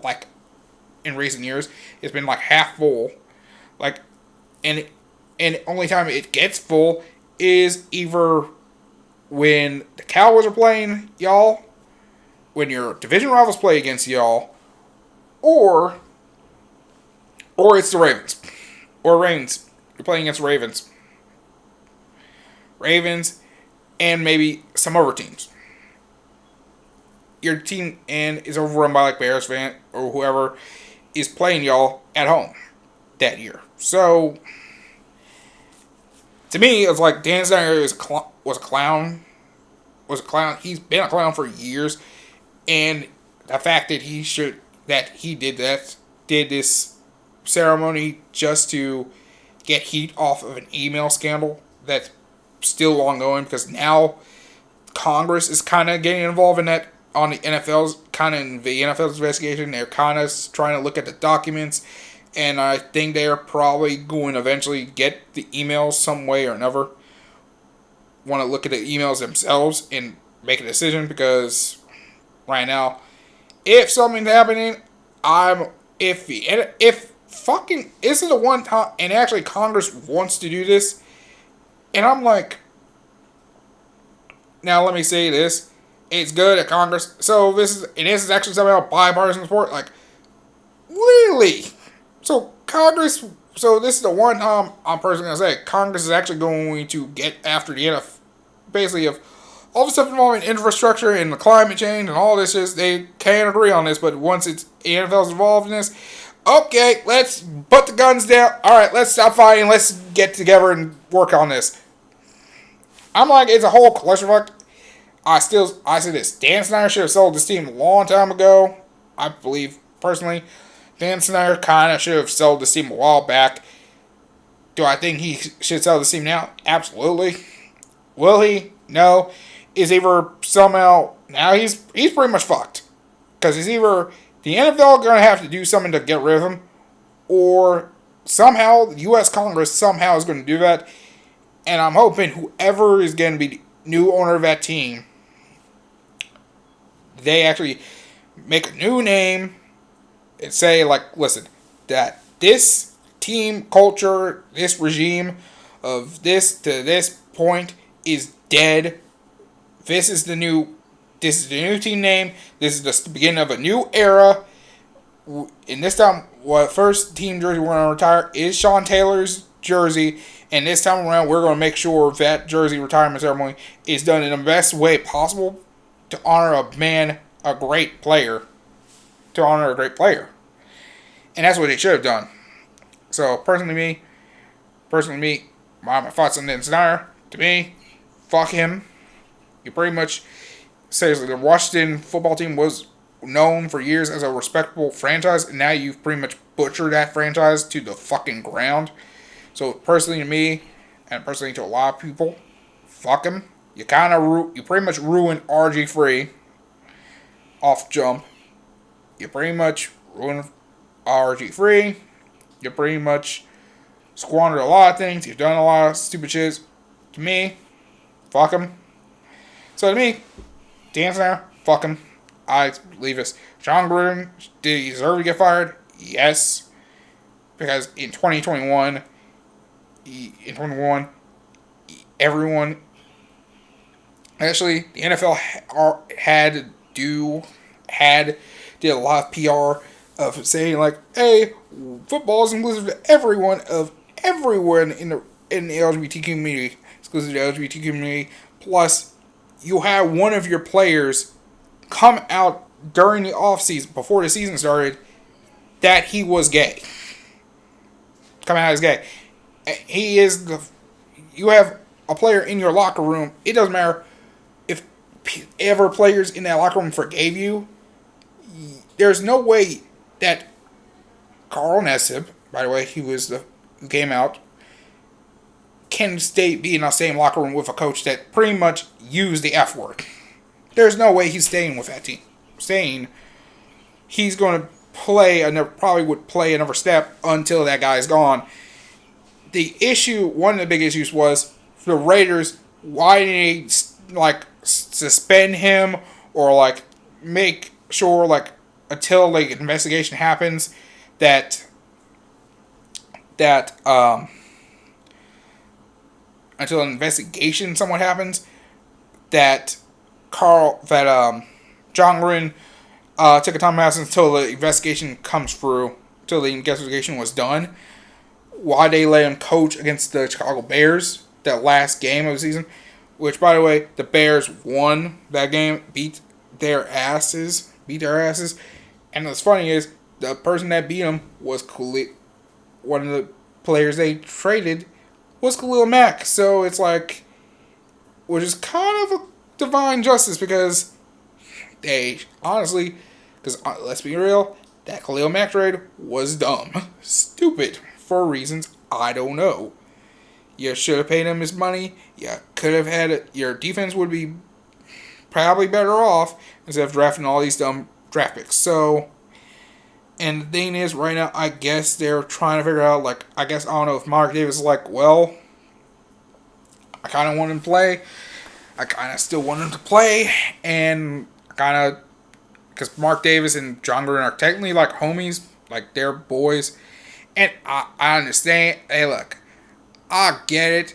You want to stick with I get Mark Davis. The Mark Davis point, he was like, look, he's my dog.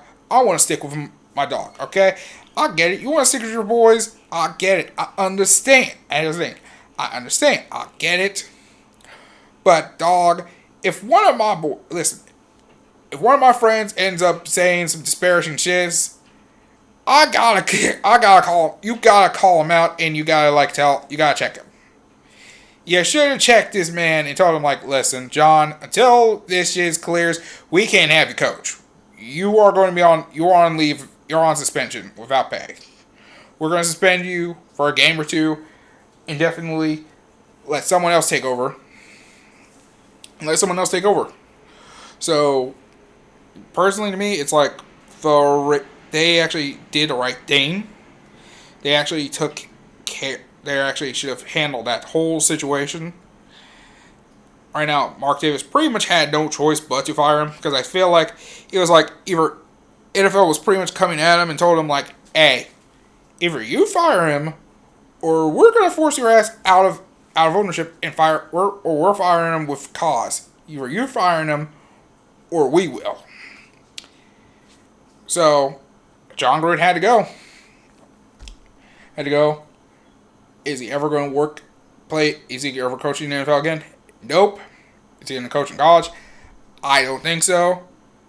I say the only thing he's coaching is probably in some high school, somewhere in probably in Alabama or some shiz, because, let's be real, he's probably going to high school where the boys be the good old boys, you know? So, that probably there. So, but in terms of his career in the NFL, take the L out of lover, brother.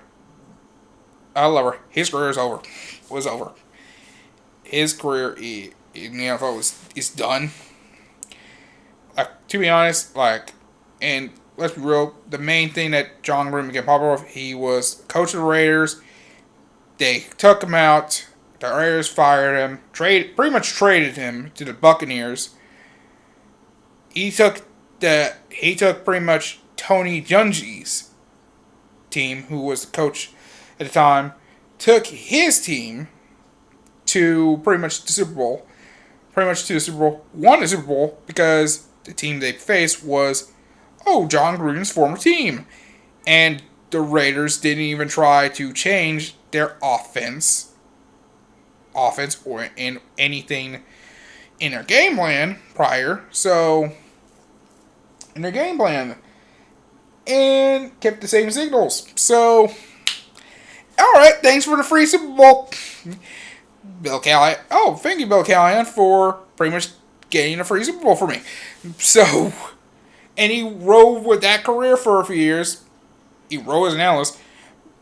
Now, I will say, the one thing I will criticize is ESPN. How did you not do a background check on this dude's emails? Like, how did you not know he was sending emails like this? Like, so, my question is, if it actually just came out, while he was in ESPN, I think some cases they would have taken care of, probably would have gotten rid of him.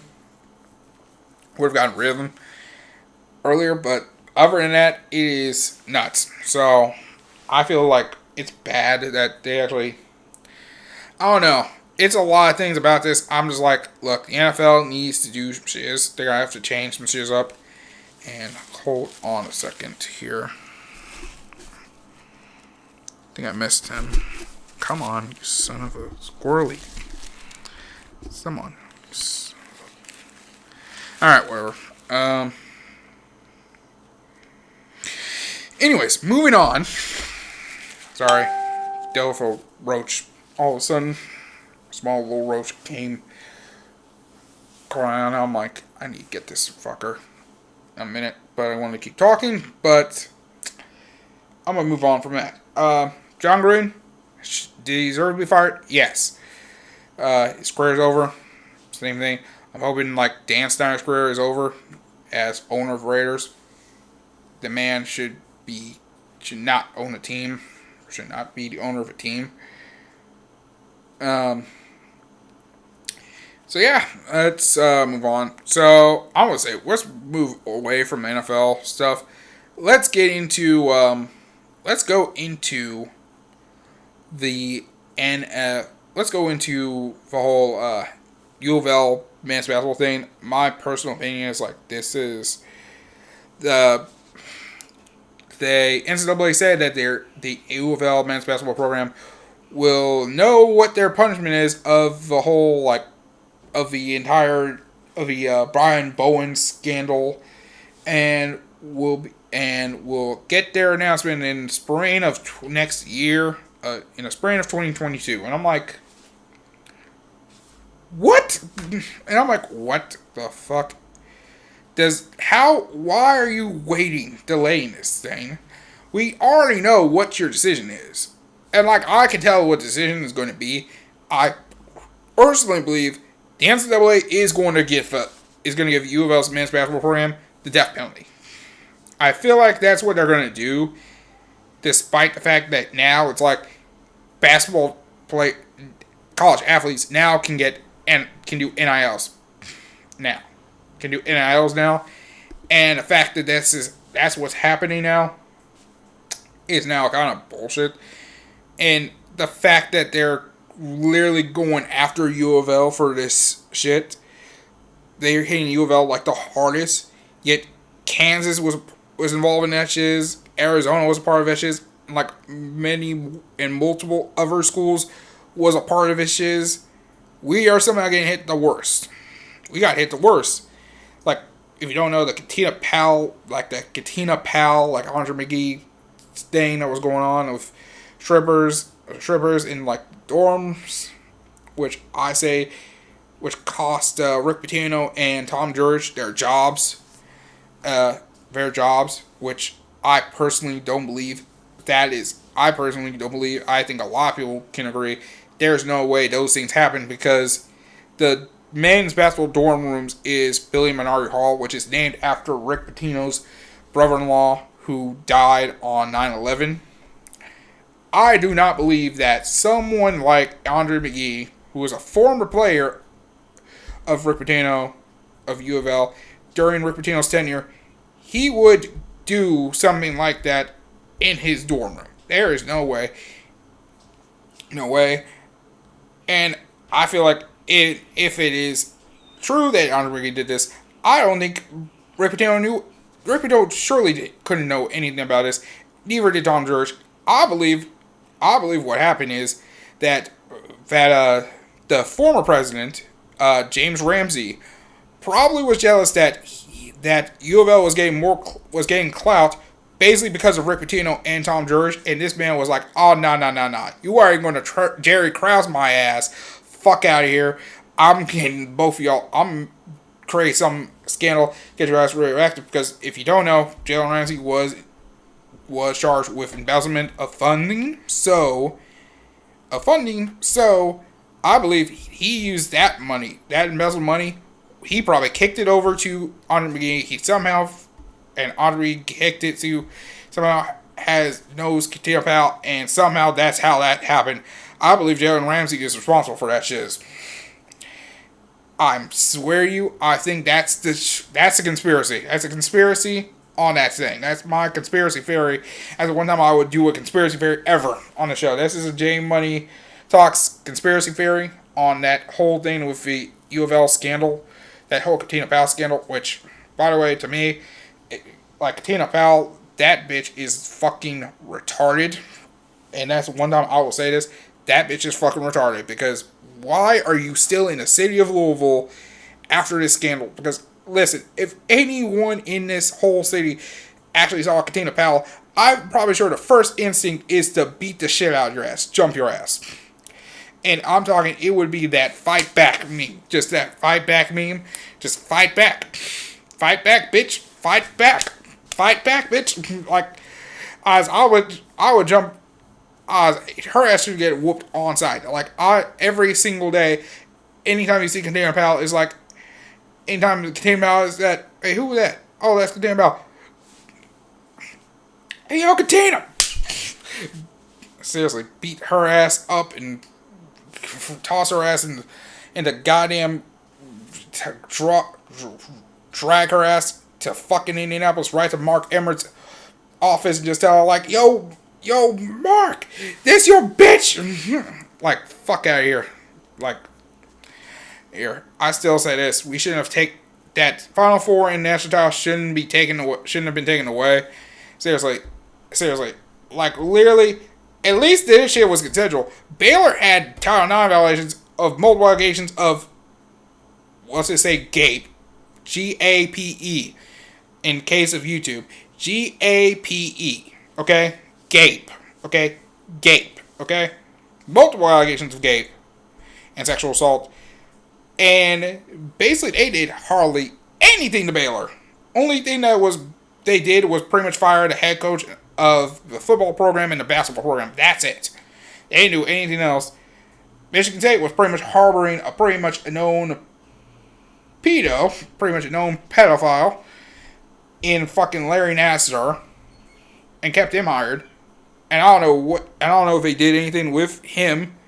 North Carolina at the same time was pretty much just giving these players paper classes, and they hardly gave them anything, and they actually won a national championship in a Final Four, and went to a Final Four in the same breath. So I say this: it's like punishments for U of L, but none for you all. Fuck out of here. Fuck that shit. NCAA is fucking bullshit and fucking garbage. The NCAA. So I say this right now. I actually agree with Bob Hung saying that the NCAA, that all the Power 5 conferences should stop participating in the NCAA tournament. Seriously, NCAA can go fuck right off.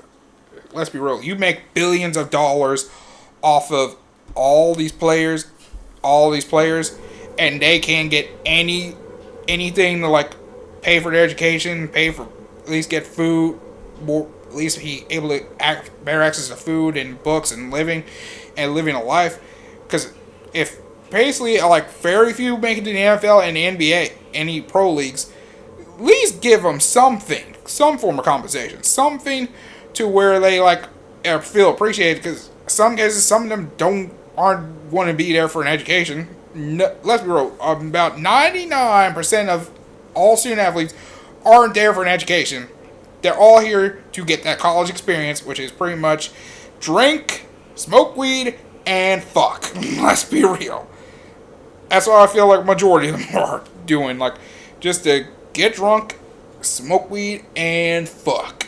So, that is pretty much to my opinion. Okay? Let's be real.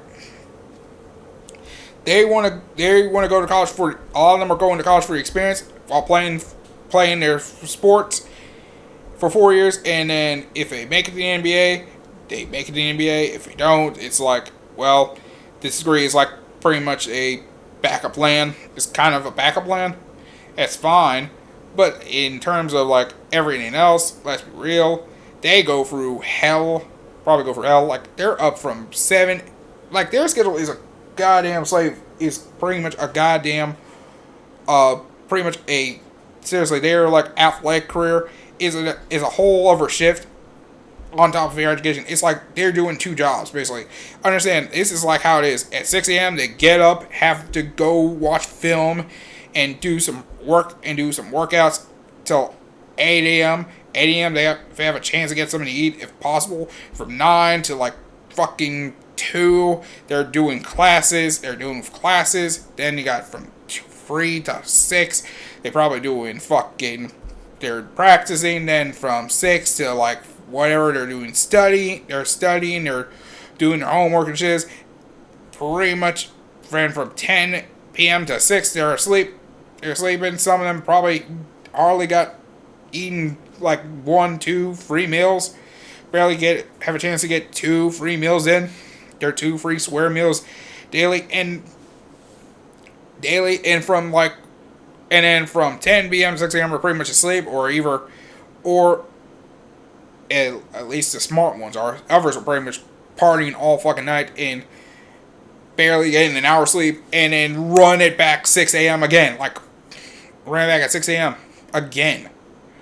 Like, that is their fucking day. That is probably a day of a college athlete. I'm not saying that's what it is, but it's probably what it is on average. And that is something like to me, they should be compensated for going through that stuff. So, personally, to me, that's what I believe. Personally, that's what I believe. So I'm like, I kind of agree with I like the NIL deals. But to me, I'm like, but my point is this, like, U of L, let's be real, you're going to give us a death penalty, just go ahead, fucking say it. Like, U of L gets a death penalty, we can just go ahead, and let's be real, I feel like this. If we are going to get the death penalty, that's fine. I'm just saying this. I would like the death penalty because, for us, let's just get ourselves a heart reset. Listen, I say this, Chris Mack, he's an alright coach, but he is not ready for ACC. He's not ready for, like, an ACC. Like, listen, 20 wins isn't enough, doesn't make a national champion. Doesn't make a national champion. And it doesn't matter how good you are in the tournament. If you can't win, if you can't maintain like a 20 to 25 win season consistently, and at least, and you get like top 3 seeds, you shouldn't be knocked out of the first round. You should be competing. You should be in like the semifinals, or at least in the fucking finals of the conference tournament. Not be knocked out in the first fucking round and expect to get get a chance to compete in a tournament. Yeah. Louisville. Did I think Louisville was gonna make it in the tournament? I mean, there was a chance, but they needed to win. I say winning the tournament, or at least getting a good spot in the tournament, or at least getting a good placing in the tournament would have sufficed in a spot. But no, you lost in your first game. You got a top 4 spot, and you lost in your first game to a Duke team who sadly in the next day couldn't qualify because they actually ended up getting tested positive for COVID. So, other than that, and then one of the things is you were an alternate. So, and the only chance of really playing that game was if one team in the first round ended up testing positive for COVID.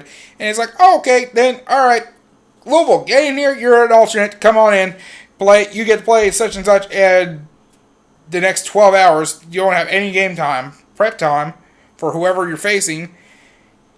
So it was like, you pretty much made it a wasted season. Even though to me, I say that the 2020 season, NCAA season, ride it out. Like, to me, I'll say this: Baylor, you won that championship. Go ahead, if you're out there, celebrate that victory, celebrate that tournament win, Louisville, Kentucky, pretty much should just accept the fact that should have just moved on from that season. You guys lost from handedly. You guys had a 9-win season, but let's be real, it was a season where pretty much neither one of us had much of a crowd anyway, so fuck it, let's just both agree, like, listen, U of L will take the W on that one. U of L will take the W over y'all, but everything else you can just accept the season's over. That season was a lost cause, so ride it out. Truly. So, same thing with Calberry. He's writing off, so he's writing it off. So, what are my thoughts now? So, my thing is, I feel like U of L, just take the. I say if U of L happens, if you want to fight it, go ahead, U of L, do what you got to do to fight that thing. But if the appeal if it still stands as we got the death penalty, let's take that year, 1-2 years, 1-2 years, whatever, and just 2-3 years, whatever the hell, and use that as a hard reset and just get a new coach. To me, who would I want to be the head coach of the new head coach of Louisville if there was a rebuild? Depends. I say in this case, listen, we have a new regime, we have a new AD, we have a new president. Listen, I say this, Rick. Listen, all I say is this, Rick Pitino, please, we're asking you, just come on home, baby. Come on back. Come on back. Just come on back, man. Come on back. Or we can just try at least snatch Calipari. I mean, that's one thing. We could snatch Calipari, listen, do I want it? And I know we were thinking, like, wait, you want to... Yeah, let's do what we did with Pitino from Kentucky. Let's bring in Calipari. Let's see if we can snatch Calipari. And let's be real. Would I ever be asked with 5-star recruits than be mid-average with 3 stars? I would be an ass team with 5 stars on my roster. Fuck it. Get all the 5-star recruits coming to Louisville? Fuck yeah. So, fuck yes. If neither one of those happens, I say there is one choice I can think of, and I think it could work. It's a long shot. I would say Luke Hancock. Let's see I wonder if he can be a coach. I want to see if I would like him to be a coach. Or someone. I don't know who it will be. I just know it's like bring someone in that is going to work with, it's going to at least bring Louisville back to the greatness it was. So, back to greatness, and I don't know who it is, but that's something in the future. Whew. Alright, we've been at this for 2 hours straight. I did this with no water, no drinks, nothing. I left drinks behind me, but man. Alright, so I think that's a good closing that episode. That's episode 22, I believe. I think this is episode 22. Episode 22? Yes, it is. This is episode 22. So, hope you guys enjoyed that. That is episode number 22 of the J Money Talks podcast. Thank you guys very much for listening and or watching. If you guys, all I just say is be sure to leave a like on YouTube, or at least leave a like on the Spotify. Share the video and the audio and the Spotify to anyone on your social media pages. Subscribe, man, and please subscribe, man. Because I'm going to be doing stuff with this channel. I'm going to try to do more videos frequently. I'm probably going to be doing some vlogs type stuff, small vlog stuff, because I'm going to start doing more try to do more stuff with do workout vlogs. I'm actually going to try to I'm definitely going to be vlogging the weekend going to Baltimore. Baltimore with my family. So we'll be traveling around, doing stuff, and going out, eating food, and enjoying ourselves, and having a good time, and celebrating my 25th birthday. Also, if you guys want to send me any gifts to me, I'll just shout out my Cashapp real quick here. It is Cashapp is J Money Gaming 1996, capital J, capital N, Money, capital G Gaming 1996. 1996. PayPal, it is J Money 2017. J Money 2017. That is the PayPal, and Venmo. It is the same as the Cashapp J Money Gaming 1996. And yeah, you don't have any of you guys don't have to send me like a crazy amount of money. You don't have to. I'm not asking like the minimum is like $1 million or something.